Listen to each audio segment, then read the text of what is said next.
Welcome back to the Explainer. I want you to stop and think for a second about the totally invisible systems that keep our modern world running. We're talking about the systems keeping high-speed trains from colliding, coordinating massive infrastructure, and ensuring absolute, uncompromising safety. There's a really fascinating paradox at the heart of all this. You see, the critical systems keeping us safe are fundamentally built on software. And software is a material that physically cannot wear out. It doesn't age, it doesn't rust, it doesn't degrade. Yet, as we all know, it can still fail, and sometimes it fails catastrophically. So how is that even possible? How you actually engineer safety into a complex digital system that you cannot physically inspect? Well, let's dive into it. Here is our roadmap for today. We're going to hit 1. The software safety paradox. 2. Random versus systematic failures. 3. From product to process. 4. The V-model lifecycle. And finally, 5. High-integrity design principles. All right, part 1, the software safety paradox. Think about physical hardware for a minute. Things like metal relays, cables, mechanical switches, they are completely ruled by the laws of physics, right? Over time, due to stress or just everyday friction, they literally wear out and break down. But software is a whole different beast. It literally never wears out. A line of code written today is going to execute the exact same way 50 years from now because it exists purely in the realm of logic. So the paradox we're dealing with is this. When software fails, it isn't because it got tired or fatigued. It fails purely because of a built-in flaw that was engineered into it from day one. Which brings us right into section 2, random versus systematic failures. So, what exactly is a systematic failure? Well, these are failures resulting from errors that happen at literally any point in the system's life cycle. We're talking about inadequacies in the design phase, someone writing down the wrong requirements, or just a hidden bug in the programming. Because these errors are built in from the start, you can't use traditional, fail-safe physical principles to protect against them. If there's an error in the core logic, the system is going to systematically execute that error every single time the precise triggering conditions are met. Now, random failures like environmental stress or a part wearing out, they actually have highly reliable statistics. With a physical component, you can test it thousands of times and reliably predict that it'll fail after, say, 10,000 uses. But systematic failures are entirely different. For software errors or human errors in writing instructions, reliable statistics simply do not exist. You honestly have no idea what the probability of a software bug showing up is until it actually happens. So from the user's point of view, sure, all failures seem random, but structurally, software failures are entirely systematic. Moving on to section 3, from product to process. So if we literally can't generate reliable statistics for software failures, how on earth do we trust a complex digital system? Imagine a welder building a massive steel bridge. You obviously cannot physically test every single weld inside that bridge to its maximum capacity without completely destroying the bridge itself. You have to rely entirely on the strict welding process, the standards, and the verified competence of the welder. Software engineering is exactly the same. Because you can't test an infinite number of code pathways, you have to rely on the rigorous production process and the competence of the engineers. And right there, that is the absolute core thesis I want you to take away from this explainer today. Because complex software simply cannot be 100% tested, safety assurance completely shifts away from the final digital product and directly onto the rigorous process of its production.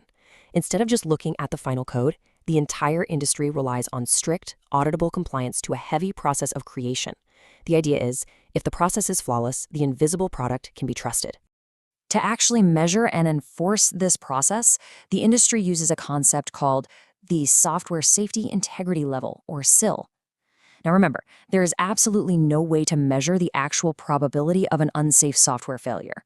But it makes logical sense that if we use incredibly strict, highly effective design methods, the probability of a hidden bug slipping through will be massively lower.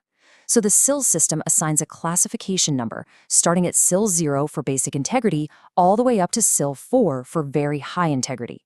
If a train signaling system requires SIL 4, it means the highest, most extreme rigor of development methods must be applied to its creation. No exceptions. All right, section 4, the V-model lifecycle. If you're in safety-critical engineering, the V model is basically your absolute backbone. It represents intense lifecycle rigor. You start way up at the top left with your initial concept and specifications. Then you journey down the left side, breaking those broad requirements into specific designable functions. Down at the bottom, you actually manufacture the system. Then you move back up the right side, which is all about integration, installation, and rigorous testing against those initial requirements. This rigid structure is designed to completely prevent bad logic from trickling down the life cycle.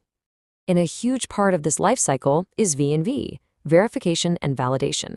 Every single phase, from specification all the way to installation, must undergo formal V&V. Let's make sure we separate these two clearly, because it's important. Verification asks, are we building the system right? This means proving that the requirements of a specific phase are strictly fulfilled. Validation steps back and asks a much bigger question. Are we building the right system? This provides objective evidence that the final system actually fulfills its intended use in the real world. You absolutely need both to achieve high integrity. Which leads us to our final section, number 5, high integrity design principles. So, what are the actual concrete principles developers use to pull this off? Well, high integrity software development absolutely requires strict top-down design methods. Engineers rely heavily on modularity, breaking things into manageable pieces, and they use verified component libraries. That means instead of writing wild new code from scratch and introducing a bunch of unknown variables, they use blocks of code that have already been ruthlessly tested and verified elsewhere. They also lean hard on clear documentation, traceability, and intense configuration management. This ensures that every single person on the team is working from the exact same correct version of the design, leaving literally zero room for assumed variables. On top of that, engineers use something called defense in depth, which basically means layering diverse sequential protections to catch any internal processing errors that might slip through. We're talking about specific defensive programming techniques here. Things like watchdog timers to catch and reset a system if it freezes up, data plausibility checks to ensure the inputs actually make logical sense, and information redundancy, like checksums, to verify that data hasn't been corrupted in transit. The golden rule here is to keep the design incredibly simple. Engineers also design the system to fail secure and to grant least privilege, which prevents a tiny, subtle bug in one module from cascading into a massive, catastrophic failure. And all of this really builds to our final thought. The engineering of high-integrity software is literally the engineering of the invisible. We can't see the software, and we can't fully test its infinite logic paths. But by shifting our trust away from the physical product and placing it onto an ironclad process, using strict safety integrity levels, the V-model lifecycle, and rigorous defensive programming, we create digital systems that safely guide thousands of tons of metal at high speeds every single day. So the next time you board a train, ask yourself, are you really trusting the machine? Or are you trusting the unseen, heavily verified process that built it? Thanks for joining me on this Explainer, and keep questioning the invisible systems around you.